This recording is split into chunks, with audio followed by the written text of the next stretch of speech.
Será que o amor de Deus é um prêmio que só alcançamos após esforço impecável, rituais perfeitos e santidade inatingível?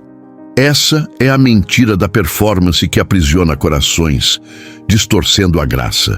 Muitos, sem perceber, vivem sob o jugo dessa teologia, crendo precisar merecer o amor divino, que falhas os afastam e acertos os aproximam da aprovação.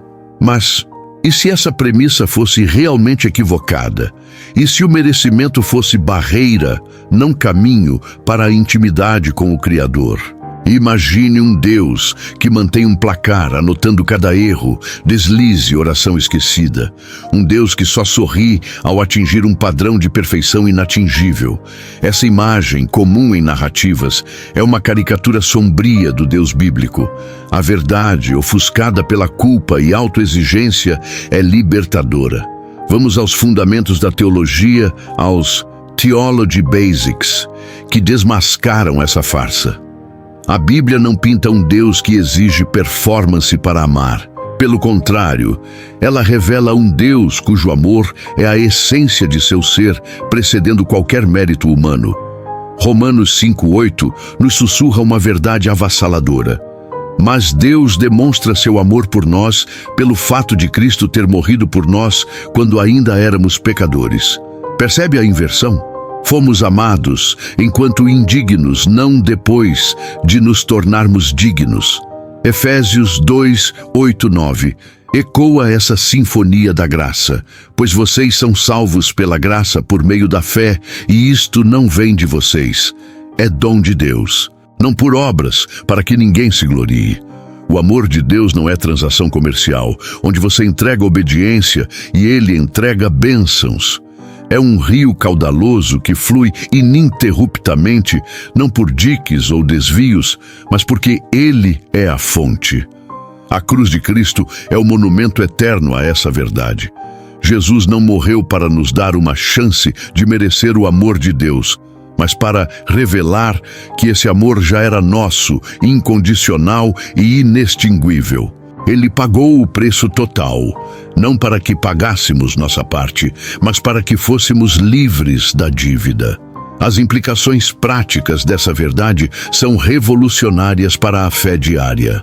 Pare de se desgastar tentando ser bom o suficiente. A culpa paralisante pode ser substituída por gratidão profunda. Aproxime-se de Deus com ousadia, não baseado em sua performance, mas na perfeita performance de Cristo. Seu valor não é determinado por sucessos ou fracassos, mas pelo amor imutável de um pai que o vê pelos olhos de seu filho. Libertar-se da mentira da performance é descobrir a dança da graça, onde cada passo não é esforço para agradar, mas resposta alegre a um amor que já nos escolheu, aceitou e perdoou. Viver na certeza de que não importa o que aconteça, o coração de Deus bate por você, não por merecimento, mas porque Ele é amor. Se a performance e o mérito são armadilhas sutis que nos afastam da graça incondicional, há outras crenças que, embora bem intencionadas, podem desviar nossa jornada de fé, transformando a liberdade em fardo. Uma delas é a noção arraigada de que o dízimo, em sua forma mais literal e legalista, é uma imposição inegociável para os cristãos de hoje. Uma espécie de pedágio divino que garante bênçãos ou evita maldições. Essa interpretação muitas vezes gera culpa, medo e uma compreensão distorcida da verdadeira generosidade que a Bíblia ensina. É crucial desvendar essa complexidade, compreendendo as raízes históricas e a evolução teológica da contribuição. Para entender o dízimo, precisamos recuar no tempo para um período e um povo com um pacto específico com Deus. No Antigo Testamento, o dízimo era parte integrante de um sistema teocrático e agrário, uma lei civil e religiosa dada à nação de Israel. Ele sustentava os levitas, que não possuíam terras, e financiava os serviços do templo, além de prover para viúvas, órfãos e estrangeiros. Era uma obrigação legal para uma sociedade agrícola, um imposto para a manutenção da estrutura religiosa e social de Israel, intrinsecamente ligado à lei mosaica. Confundi-lo com uma regra universal e imutável para a Igreja moderna é ignorar o contexto histórico e a transição para a nova aliança. Com a chegada de Cristo e o estabelecimento da nova aliança, a lei cerimonial e civil do Antigo Testamento foi cumprida e superada. A ênfase muda de uma obrigação legalista para uma generosidade motivada pelo amor e pela gratidão. As Escrituras do Novo Testamento, especialmente as cartas paulinas, nos convidam a dar não por compulsão ou por um percentual fixo, mas conforme propôs em seu coração, com alegria e de forma proporcional ao que se tem. Não é uma imposição, mas uma resposta voluntária à graça abundante que recebemos. A verdadeira contribuição cristã é um ato de adoração e fé, um reflexo do coração transformado, que busca abençoar a obra de Deus e o próximo, sem a sombra da culpa ou o medo de retribuição divina. E assim, da questão financeira, somos levados a outra crença que, embora possa parecer reconfortante à primeira vista, esconde um potencial de paralisia e angústia. A ideia de que Deus tem um plano tão rigidamente detalhado para cada aspecto de nossas vidas que qualquer desvio nos condena ao fracasso.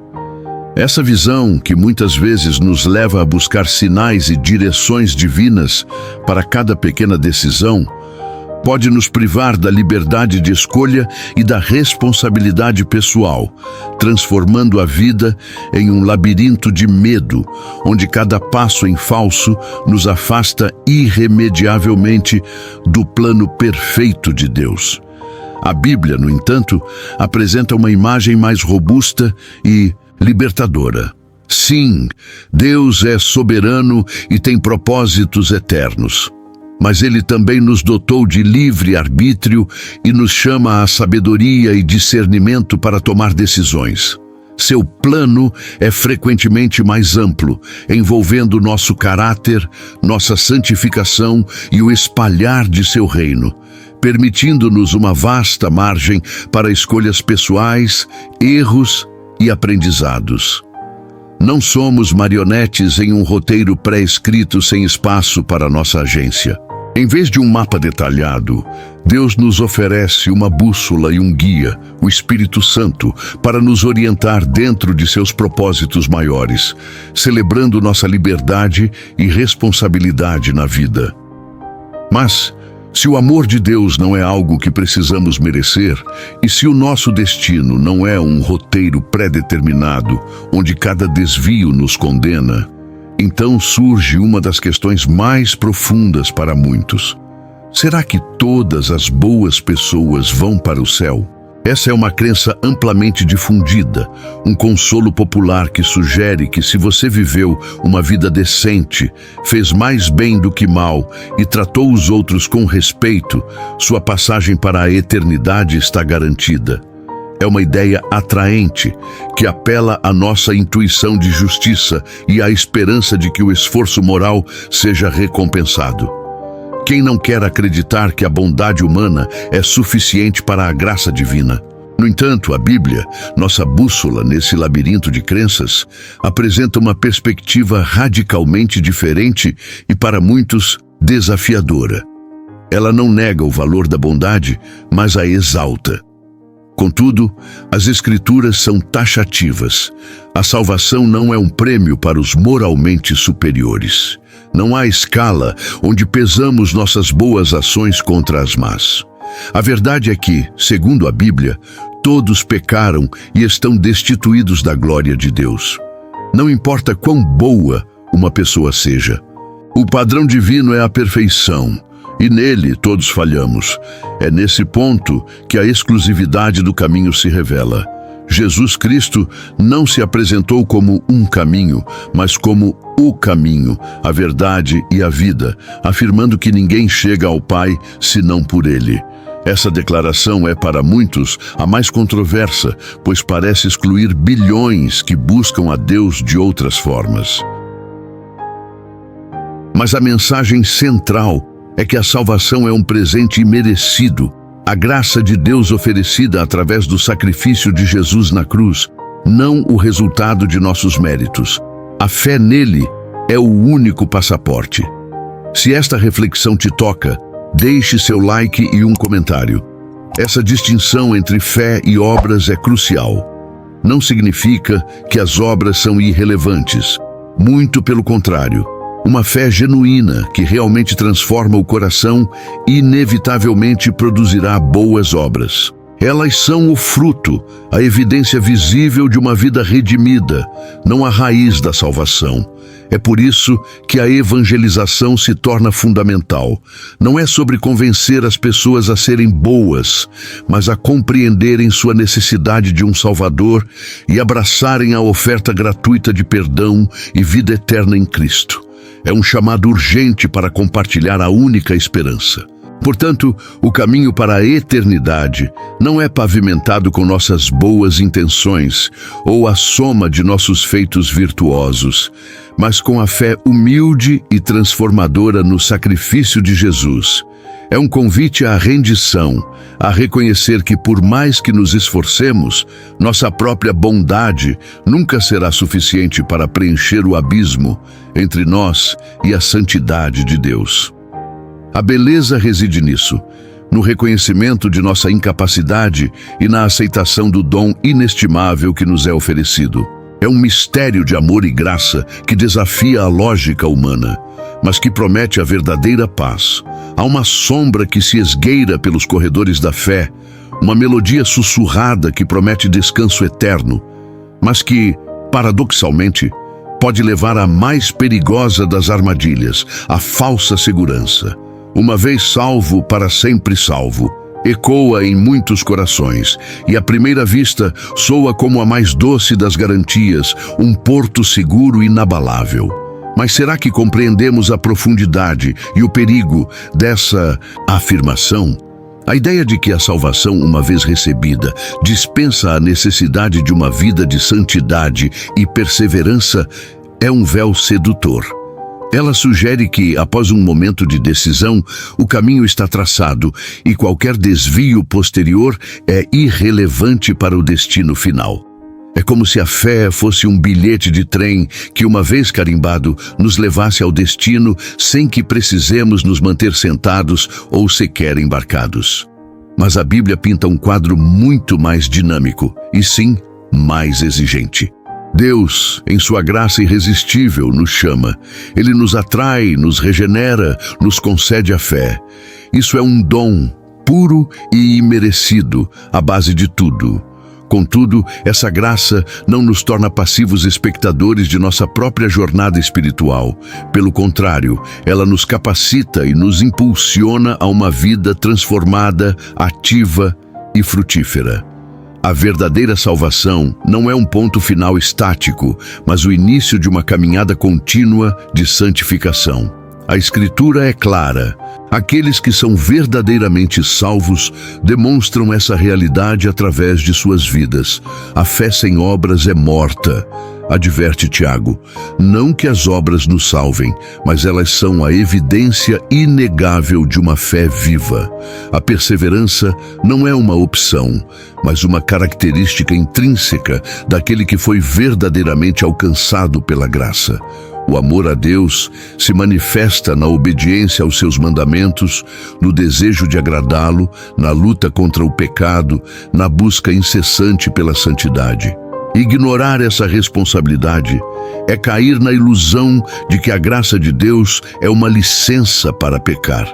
É transformar o manto da misericórdia num cobertor de complacência que adormece a alma e a afasta da verdadeira comunhão. A Bíblia nos exorta a trabalhar a nossa salvação com temor e tremor, não porque podemos perdê-la por um erro, mas porque a evidência de que a possuímos se manifesta na seriedade com que levamos nossa fé e compromisso. Assim, desvendamos o mito. A salvação é um dom de Deus, mas que exige uma resposta ativa e contínua do crente. A graça irresistível de Deus nos inicia, mas a responsabilidade do crente é perseverar, crescer em santidade e produzir frutos que glorifiquem o Pai. As verdades reveladas são claras. A salvação é pela graça, mas essa graça transforma e exige uma vida de obediência e perseverança. Não há atalhos para a santidade. Não há passividade na fé genuína. Encorajo você, buscador da verdade, a mergulhar nas Escrituras. Que cada versículo seja uma bússola, guiando-o para longe das falsas seguranças e para mais perto do coração de Deus. Não se contente com meias verdades. Engaje-se, questione, aprofunde sua fé. Que sua jornada seja de constante descoberta e que sua vida seja um testemunho vibrante da graça que salva e transforma hoje e para sempre.